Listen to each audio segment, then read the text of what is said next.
Okay, calling the Ways and Means Committee to order. This meeting, including the audio and video of remote participants, is being streamed live on YouTube. You will find links to viewing options for all Senate meetings on the live and on-demand video page of the legislature's website. In the unlikely event that we have to abruptly end this hearing due to major technical difficulties, the committee will reconvene to discuss any outstanding business on Thursday, February 22nd at 10 a.m. in this room. A public notice will be posted on the legislature's website. For people participating remotely, all testifier audio will be muted and video disabled until shortly before it's your turn to testify. In an effort to accommodate as many testifiers as possible, we will be enforcing a 2-minute limit on verbal testimony. A timer will be visible for testifiers. If there are temporary technical glitches during your turn to testify, we may have to move on to the next person due to time constraints. We appreciate your understanding and remind you that the committee has your written testimony. I'll be reading a list of people who submitted written testimony for each measure. We apologize if the closed captioning doesn't accurately transcribe the names.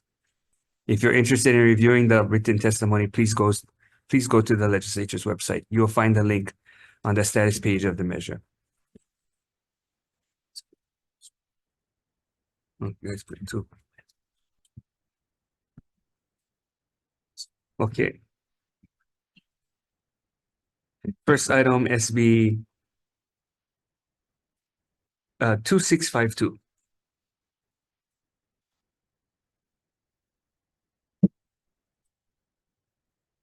Dilinar. In support. Okay. Budget and finance. Comments. Anyone else wishing to testify on 2652?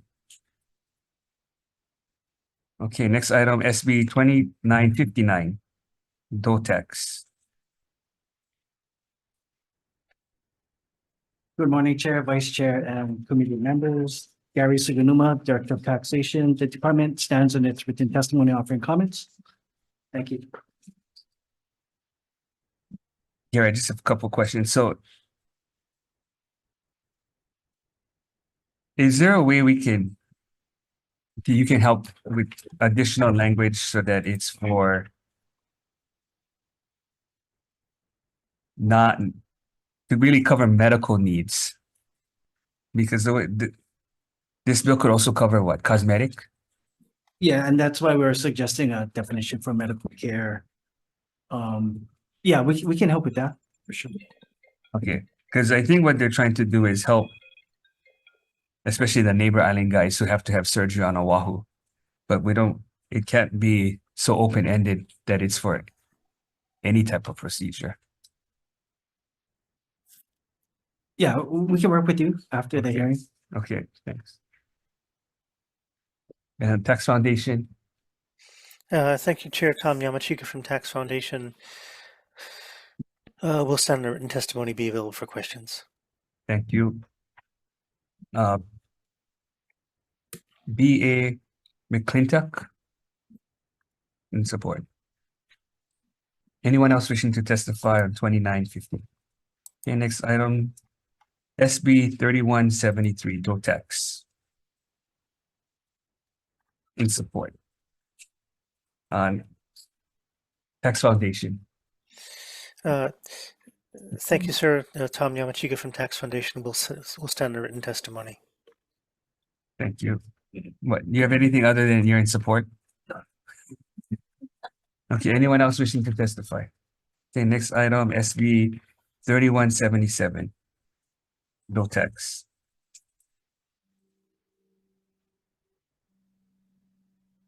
Yeah, this one we also stand in support of this administration measure.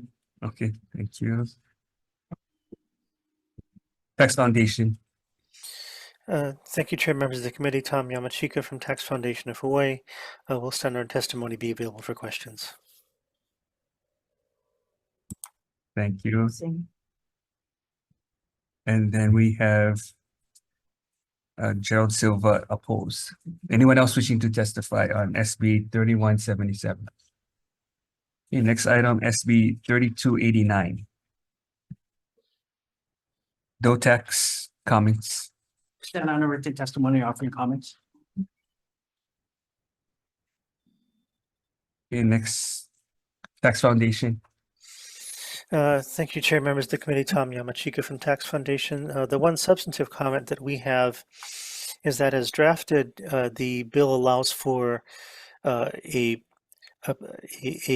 taxpayer to gift or will something directly to the grandkids. That would be a direct skip under the generation skipping transfer tax. So you have to allow for the generation skipping transfer tax portion to reflect the exemption as well. Happy to answer any questions. Thank you very much. Okay, thank you. Yeah, we'll take, thank you for that language. Okay, Baron Gus.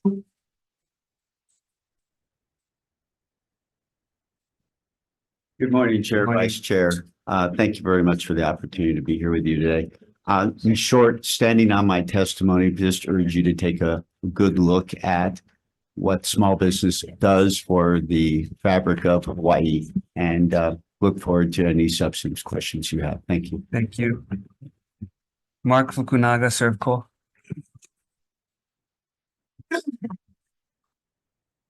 Aloha, Chair Dela Cruz, Vice Chair Moriwaki, and members of the committee. I stand on the written testimony that was submitted, and we submitted in strong support of this bill, but also with a requested amendment. So if you have any questions, happy to answer. Thank you. Wayne DeLuz. In support. Josh Fieldman. In support. And then we have about 11 other testifiers in support and 1 opposed. Anyone else wishing to testify? Okay.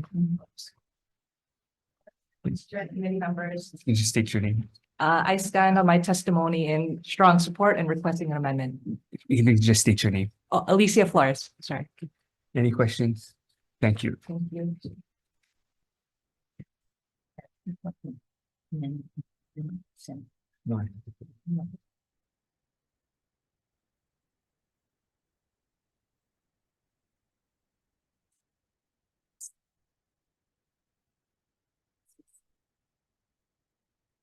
Okay.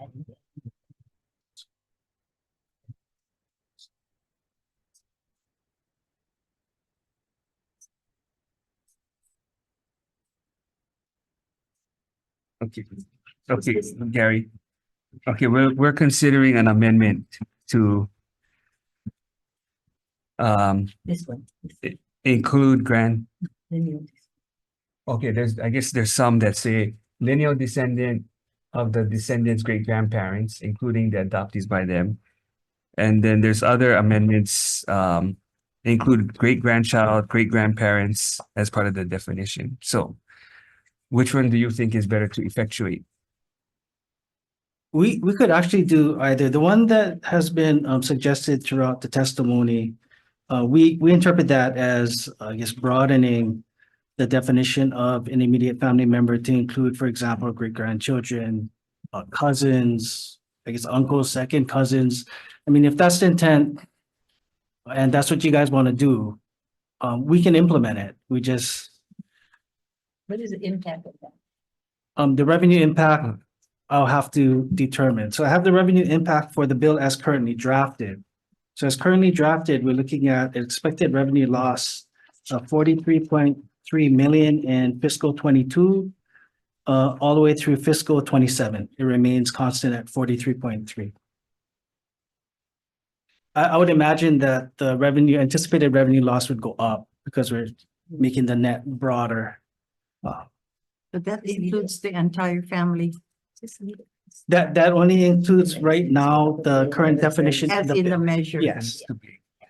So you're looking, the tax foundation testimony is probably the cleanest, I'm sorry. the tax foundation's testimony.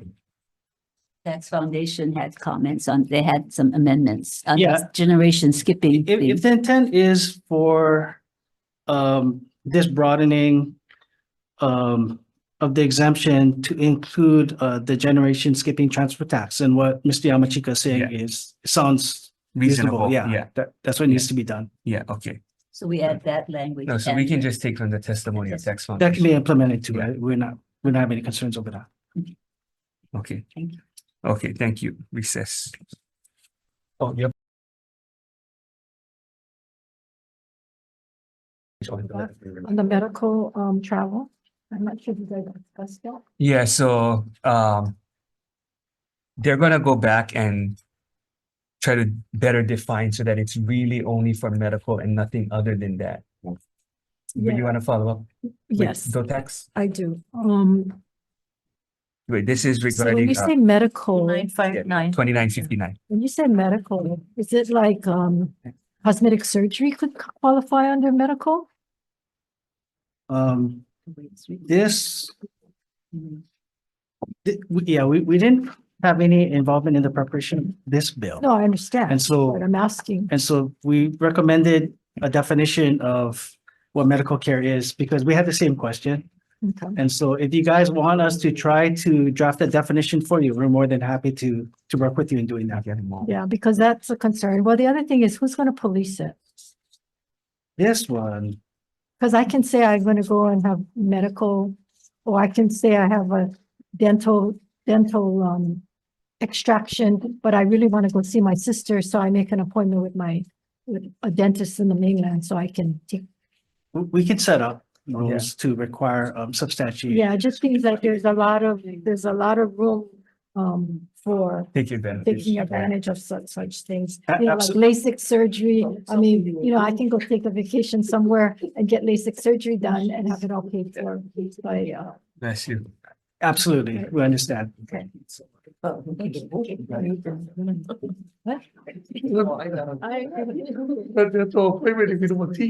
Okay, why don't we just go straight into decision making then? Chair, can I add to it? Most of the insurance coverage for medical also includes the receipts, the air ticket, including the memo from the doctor.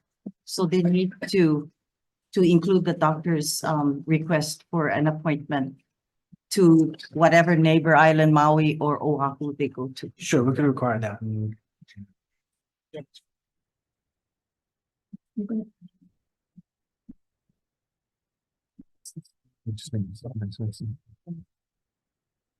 Okay, so why don't we go into decision making? The first item is SB 2652.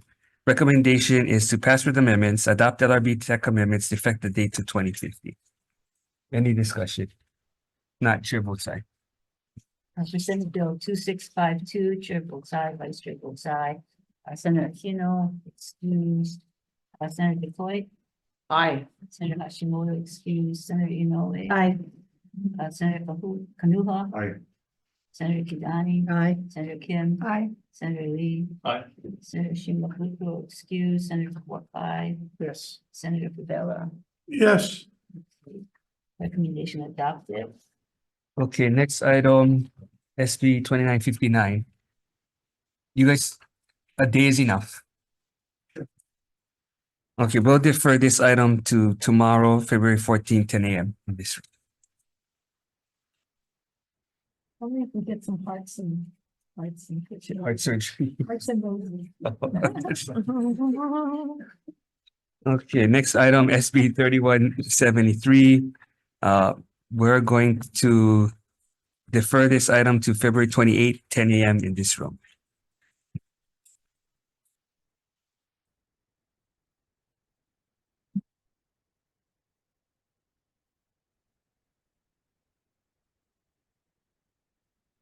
Recess.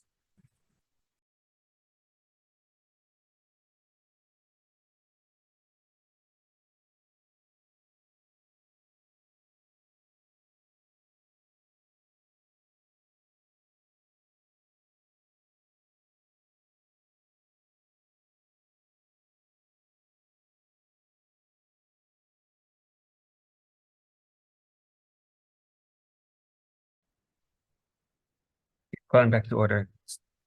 Next item, 3177. We're gonna defer till February 28, 10 a.m. in this room. And then the last item, SB 3289. Will pass with amendments, will adopt LRB tech amendments. And will take language from Tax Foundation's testimony to include a similar exemption for generation skipping transfer tax. Does that cover it? Okay. Any discussion? The effective, I would just leave it. Any discussion? Not sure vote side. SB 328. Oh. Sorry. With regard to SB 3289. Yeah, We also asked for the effective date to be amended to apply to decedents dying or taxable transfers occurring after December 31, 2024. To give us enough time to make necessary form instruction and computer system changes. December, So December what? it would apply to decedents dying or taxable transfers occurring after December 31, 2024. okay. Okay, thank you. So we'll include that additional amendment from those texts. Any further discussion? If not, chair votes aye. SB 3289, all members present, anyone voting no, anyone reserved, but reservations. Recommendation adopted. Thank you. So we'll adjourn and then we have some decision. Oh, mine. You said all members, right? Okay.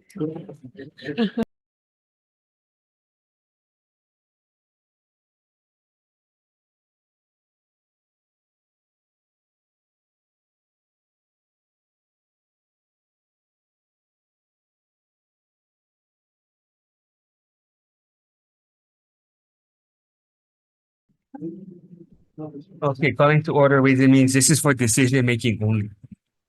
So first item is SB 2045 SD1. I just have questions for public housing and HHFDC.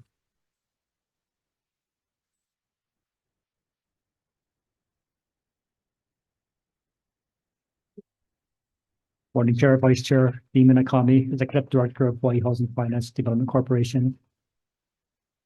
Okay, I've often said that I find it just an additional layer of government and bureaucracy by having one agency have to apply for funding from another agency versus the legislature doing direct funding to DHHL or public housing. How much less time and how much less effort and staff time would it take if we just went direct funding to the agencies? If you just provide direct funding, they would still have to apply for LIHTC credits because that has to be administered on a competitive basis. So they wouldn't have to apply for RHR, but they still have to apply for LIHTC. Our concern with this proposal is that it will slow the production of affordable housing because right now we heavily weight project readiness and efficiency of the request in evaluating applications. So for example, project readiness means how quickly can a project break ground? It often happens where applicants will apply for financing when they're not ready to break ground for another 2 years or so. So we don't like to tie up state resources for projects that aren't going to break ground soon. Yeah. So that's where. Yeah. So other projects that might be ready have to wait. Exactly. So we like to award projects that will be breaking ground soonest and that have a reasonable request of requested funding. Question. So if you put into this bill, because we want to look at low income, moderate income housing first on state lands. If you put into the bill that it should look at project readiness into the bill as one of the requirements, would that help to again see that, shovel ready or whatever you can do to make these projects go faster? That would Go ahead. That would help, yes. If there are language specifically stating that the project must be meet readiness criteria and efficiency criteria. But they're going to have to apply for LIHTC anyway, though. Yes, for if a project wants LIHTC, they have to apply for tax credits through a So- competitive process. You don't want to tie up the other funding. Yes. Because there are projects also that just request rental housing revolving fund.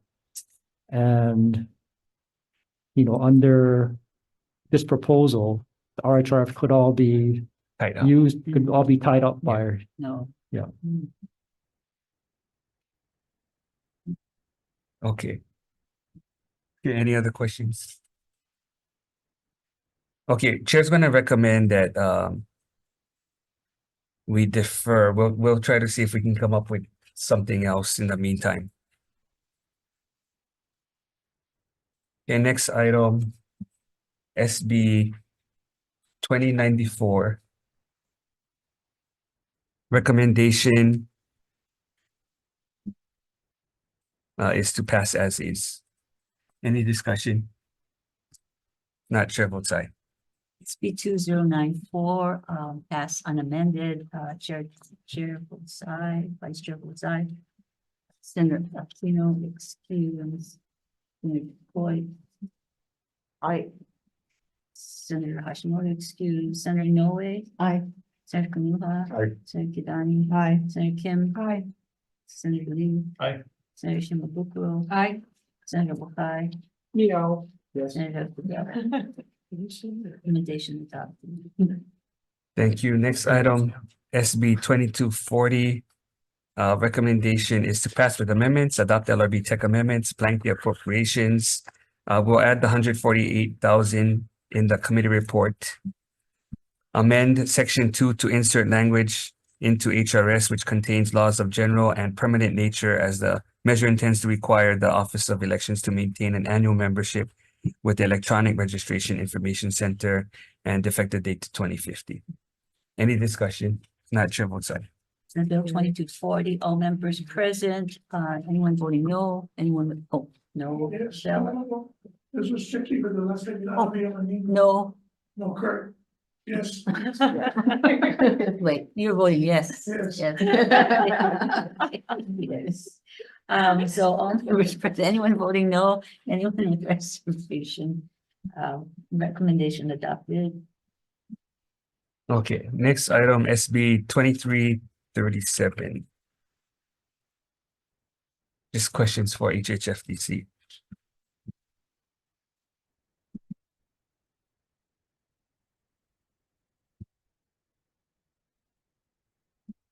Does this bill allow county authorization, creates conflicts with allowing county authorization, which would end up creating conflicts where HHFDC or the county score the projects differently?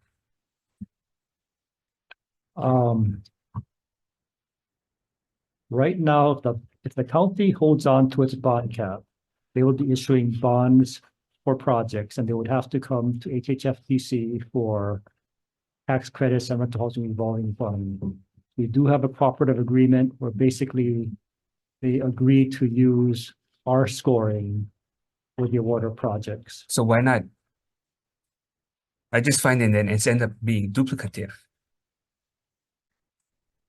So you're gonna score, they're gonna score, but then they're gonna defer to your score. Well, but I believe we're just gonna, I'm not sure if they're gonna score. Yeah. We're gonna score. And they'll be following our priority. Okay, when I was at the city, and I know a couple people were at the city here, the whole thing was the city was trying to get out of the housing business. So now it seems like we're doing the opposite, and the city's having to build capacity for a whole new housing arm and agency when it seems to be going like we can barely find government people and staff for these positions as it is. I'm not sure why we need both the Honolulu and the state to do the same thing. Yes, I hear your concern. It was the city's election to retain their bond cap, and under statute, they have that right. So why do we need? No, yeah. I mean, I just think at this point in time where we're at with everything, growing government is not necessarily the best approach. Yes, I I agree. And then I'm not sure, it's not necessarily, for now, the developer, they gotta learn the county side, they gotta learn the state side. They're applying to both sides and how- Yes, we- it does make. why we're adding more confusion, more layers of government. Yeah. Just legislative. I agree that it was a county's election to issue their own bonds. So if this passes, then we're gonna have a duplicative process. Well, it's already in place from last year, and we are coordinating with the county where we score based on our criteria. And the county, we give them a list of projects that score well, and the county, if they want tax credits and bonds, they have to, or tax credits and rental revolving fund, they have to issue their bonds to the priority projects. So there's only one review. It's just then the county just decides which of those that you select that pass muster, so to speak. Yes. But what is the timeline on doing that?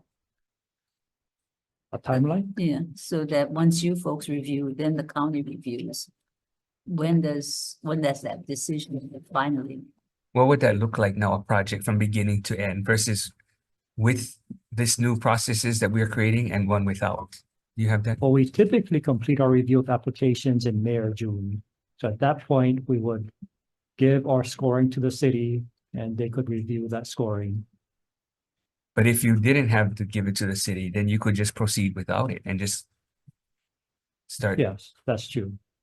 Because that's another concern. Earlier we just said, we're just adding delaying to starting housing. Mhm. So it Yeah. sounds like this ends up doing the same thing in effect. Yes, it does take the city some time. It depends on their timeline. Well, how many people they got now? One. Right. One. And how many people you got? Our finance branch has about a dozen people.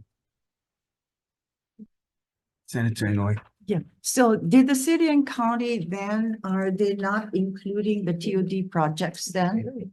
Well, that is a priority for them. They have indicated to us that TOD is a priority for the city. Oh, only the TOD projects then?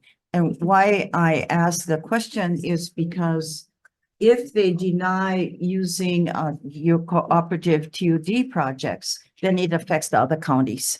Because all of them were part of the TOD plans, yeah. But Well- they will, according to what he's saying, they are, I guess. But it's going not all about- equal, right? The different counties are different capacity levels. Yes, Right, yes, yeah. correct. So this mainly affects only Honolulu? The county of Kauai retains their bond cap and now the city and county of Honolulu does. Okay, but Maui and Big Island just allow the state to, They allow the state to allocate the bond cap. yeah. That's, I think, we get so many complaints about making sure that the city focuses on city services. And then now, look at Maui, they have Expanding it. Well, they have now a Department of Ag. Now they want to do a Department of Housing. And so their financial situation now having to deal with the fire, but now they're growing government. Then you gotta, it's making hard choices now. Okay, the vice chair is gonna talk to the, we're gonna defer this until we can get some more information. Thank you. Okay, next. You're gonna defer to a yeah. future date? Yeah, but we have Okay. to the double referral deadline, so we have quite a bit of time. Okay, next item, SB 2381. Chair's gonna recommend that we pass with amendments. We'll adopt LRB tech amendments, and then per the testimony from Campaign Spending Commission, we'll amend 11FB and 11HA by describing the name of the county rather than the population when providing for the minimum qualifying contributions for offices of mayor, prosecuting attorney, and county council. And we'll delete 12 on page 15 and 12 on page 21, since the Maui County prosecuting attorney is appointed and not elected. And deleting on page 17, line 14, the commission in coordination with. And deleting appropriation language in section 7 and 8 as the voter certification will be done by the county clerks and not the commission.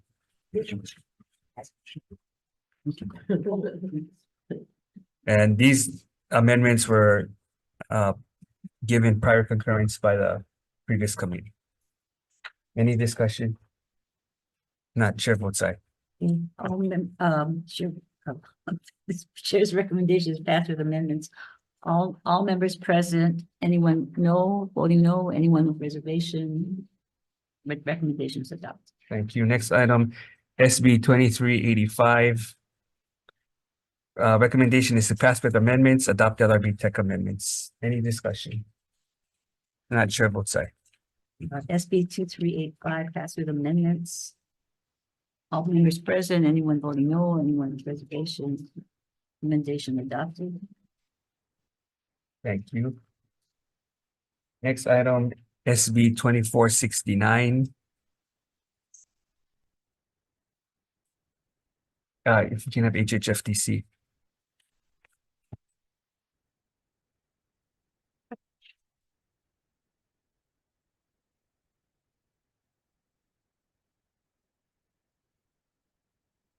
So how does adding the credit enhancement improve the development of affordable housing? What credit enhancement does, it could lower the interest rate that borrowers receive from banks. The way it works is HHFTC would pledge a certain amount of the loan to guarantee the loan. So typically, it's not a dollar for dollar pledge, it's maybe 10-20% of the loan that guarantees that the loan will be repaid. So which projects previously were denied or couldn't pencil out where this project would passing this bill would help? I'm not aware. We haven't checked with our developers to see if, if they had any issues with obtaining financing and needing credit enhancement. So how do you know if this bill would make a difference there?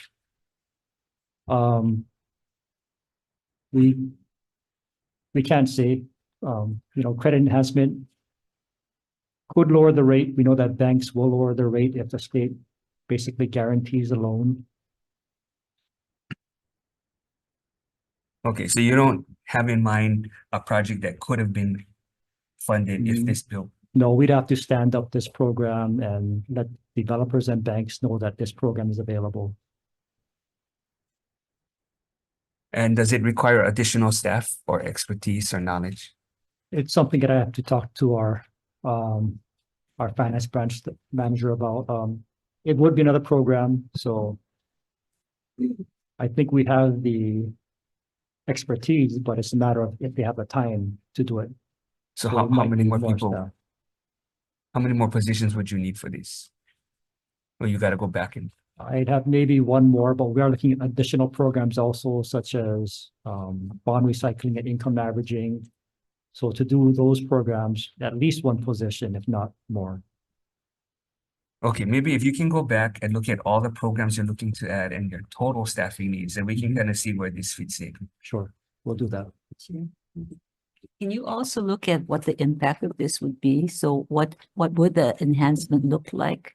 Yes, we'll provide that information. Thank you.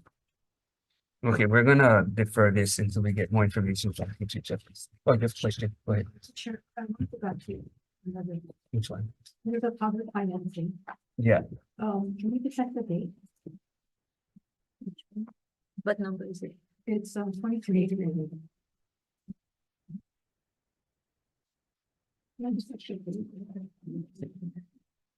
okay, we can, let's go back. Let's go through and then we can go back.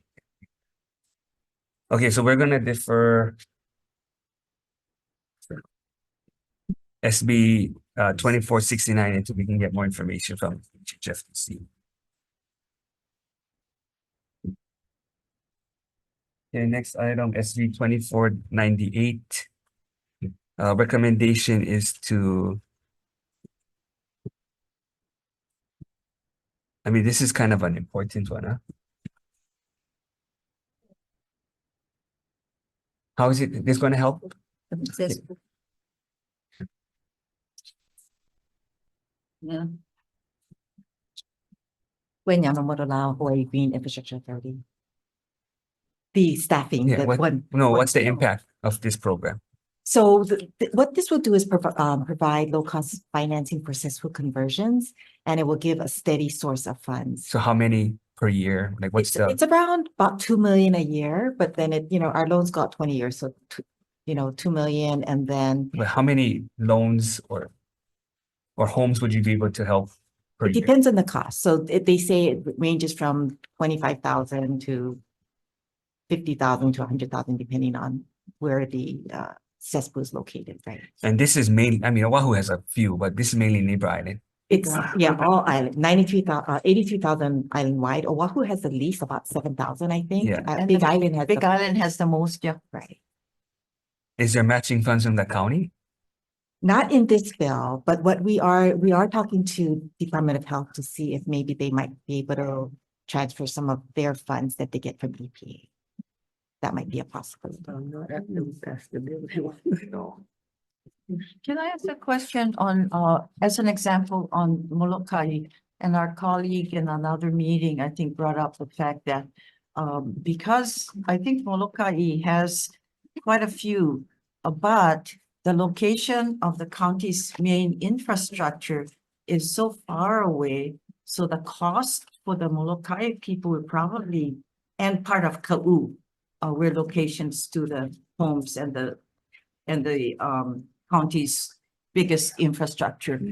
I think it probably would not be the same amounts per loan application, I think, yeah. Correct. And so if there is county sewer system, then they can connect to that, right? I think for like Molokai and Yeah, but the Ka'u, connection is going to be Yeah, it's just- expensive. So for Yeah. those rural areas, it probably be converting to a Department of Health approved septic system. but at some point, the counties have to come up with a more strategic plan on infrastructure because, That's true. I mean, Honolulu has the infrastructure they put in, the ratepayer plays, right? I mean, our sewer bills are larger than our water bills.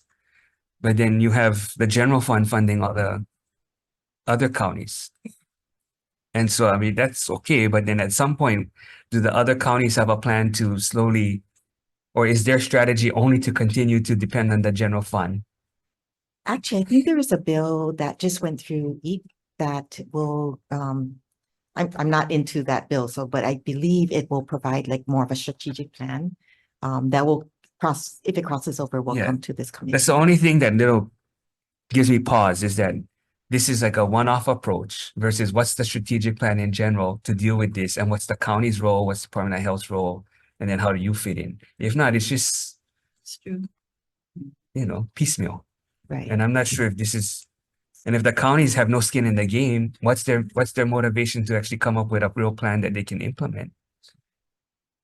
So the message, Chair, has to go back to the counties, then you have to come up with a plan, whether they're going to include both cesspools and, Infrastructure. yeah.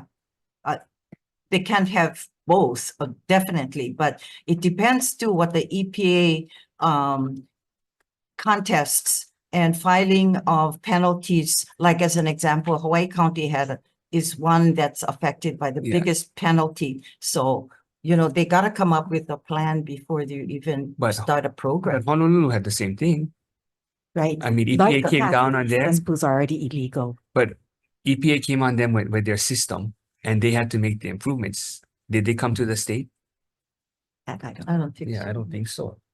But question. I was just wondering if we can subject this to the counties coming up with a plan. Yeah. Otherwise they're not gonna That's have right. it. Yeah, so we're gonna have to, we need a little bit of time for language, but Can we defer then? yeah, we can defer and then we'll come up with some language for matching. Thank you. Thank you.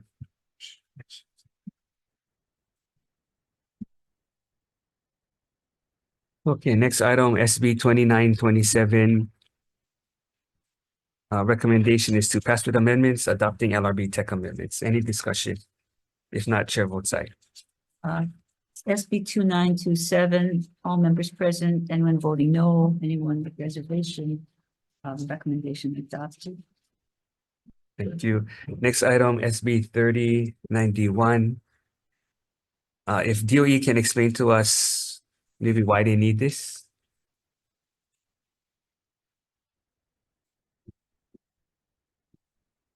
I hope you practiced. Good morning, Chair, Vice Chairs, members of the committee, Colonel Tuguro, Deputy Superintendent. Food costs obviously have gone up. Pre-pandemic, right now our food costs are reaching 69 million in the last fiscal year. USDA only reimburses us about 60 million. So we're already in a deficit about 8 million. But this is for 20 million. Right. And so the reimbursement schedules, every meal that we serve, Senator, we actually lose money on. It's a matter of degrees of whether it's a free meal or subsidized or paid. And so I have a spreadsheet that we can share with you as to what that loss is per meal. There's 18.5 million meals that we serve in an entire year. And so that just pennies would add up, right? So we're short the 8 million plus the difference. Right. So if the operation is approximately 140, maybe more like 150 million a year in total. So that's staff. As you know, the school food services branch also pays for the staff in the schools, in the cafeterias. But the principals manage the staff at the respective schools. So there's a salary cost in there that's obviously high. We did announce to the board recently that we are going through a rift because the meal counts have gone down in certain schools. And as a result, we no longer can carry that expense. We were carrying it during the pandemic just because it wasn't the right thing to do to let go, but it doesn't. And then you had federal funds to pay for that. Yeah. Right. So those funds have all. So we've depleted, yes, we've depleted I wouldn't call it a reserve, the department, the branch had some excess funds that they used to carry on. And so as a result, those funds are no longer available to carry on the operation of the school food services. Question? Not a question, but we, in committee, subject matter, we talked about this and concerns about the food waste and doing a better job at providing the food so they're not throwing it away. But the other thing was on the software for the survey that you folks paid $86,000 for, and there's a $60,000 recurring cost annually. You know, those are the areas that we talked about, and I know the chair brought this up about how is DOE looking at some of the expenses and costs and cutting those things so that we can't just keep coming in for more and more and more. To me, you know, if you want to survey the kids, and we talked about this, you know, what happened to the teacher asking the kids and passing out a survey in the classroom to figure it out, and then looking in the waste trash and finding out how many apples they throw away and so forth. So those are the kinds of things that we don't see being done. And then yet you guys are still asking for more and more funds. So you got to be accountable for this. Yes, Senator. Those are good suggestions, obviously. Yeah, but We need to do suggestions, better. but I don't see it materializing Mm. until we ask you. I mean, I didn't know you guys are paying $86,000 for software and $60,000 every year. You know, $1 million for kindergarten assessments. I mean, all of those costs is like nice to have stuff, but in a time where we have to prioritize, it's crazy. You're correct. The software does do other things for the department, and because it's such a large organization, as you know, capturing data is important, and that's why the department has invested in software. Yeah, but what do to we do with manage the data? You guys capture data. What do we do with this data? And you hire people to do stuff, and then they all want software to do it, right? Software is only good as people. You're right. Okay, you know what? You should give us the budget breakdown, the before and after, and why you need the 20. We can move it along, but you need to make sure that you give it to us before we have third reading. And we can do that. So that includes a 20 million deficit. Where's the deficit? What is What's it? causing the deficit? Yeah, Okay, so because we it's can not see all the before food. and after. Senator DeCoy. You know, I never look at the survey, but I think, you know, in a time where we've had a lot of, you know, we're starting to get kids come and testify, might be good to incorporate in the survey basically what they want to eat, maybe the program of trying to grow what we want to eat. So the understanding of why we're not throwing away some of the food that we're trying to grow would probably be helpful. I would think anyway, but this uncommon. Yeah, I know, but if they grow them, and then they're gonna understand how hard it takes for them to do it versus the cost for us to bring it in and buy it as well. The goal is to move to regional Yeah. menus. Okay, we're gonna defect the date because just in case you don't give us the information. So we'll get it. So we'll pass with amendments, adopt LRB tech amendments, blank the appropriation and defect the date. Any discussion? If not, chair votes aye. Senate Bill 3091, all members present and, oh, wait, pass with the amendments. All members present. Anyone voting no, anyone opposed? Recommendation adopted. Okay, so same thing. What happened with charter schools?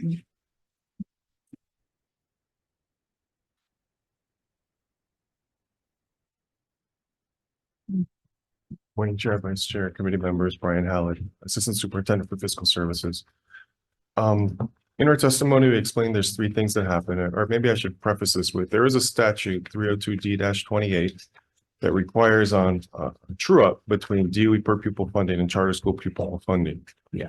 So they take the appropriations for both, we take the appropriations, add them together, divide by total enrollment, and then money flows either from DOE to charters or charters to DOE based on that Yeah. update. I think last year when the appropriation was made, there were two issues that happened. One was a lower than projected enrollment was used for charter schools. And in testimony, it explains that attributed to about half of the $6.6 million impact. Yeah. There was also, it looks like, I couldn't figure out some sort of calculation issue Yeah.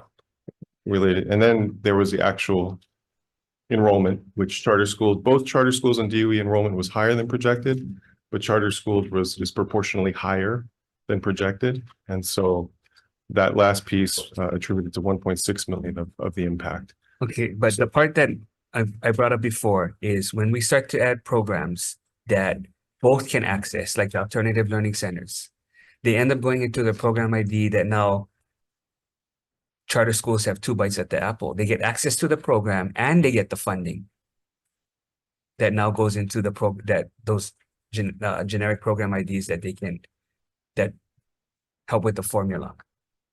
So that's something that you guys got to look at. I think the formula has to be revisited because if they're going to be accessing programs that we put into the primary program IDs, yet they're going to get additional funds because we had the allotment went in the program ID. Understood. That's something that we are gotta look at. constantly or quite often having to communicate or educate folks on is why do we not provide supports to charter schools from our EDN 100, 200, 300, No, but we do. budget? We do. But there are a couple areas where there's like the alternative learning overlap. centers, it doesn't matter where you're from. That's a district thing, they can go in there. And perhaps I think one solution that's been used in previous years has been through the proviso. So the statute is a statute, but by proviso, there can be exceptions to say, please also exclude these type of expenses. That's something we would certainly Okay, well, welcome. if you guys can provide us a list of where that situation occurs, almost like I said, having two bites at the apple, they get access to the services, yet because it goes into their program ID, the calculation allows them more money. So yeah, I think it's really three areas. So if you can provide that to us, School transformation branch. As you mentioned, guys can go alternative back learning, review. But then that has to be cleaned up because, sped transportation. So yes. okay. Any other questions? This is from Marine. Yeah. So we're going to pass with amendments, adopt LRB tech amendments, blank the appropriation, defect the date to 2050. Any discussion? If not, chair votes aye. SB 3092, all members present, anyone voting no, anyone with reservation, recommendation adopted. Okay, we're going to recess. We're gonna go back. Yeah, recess.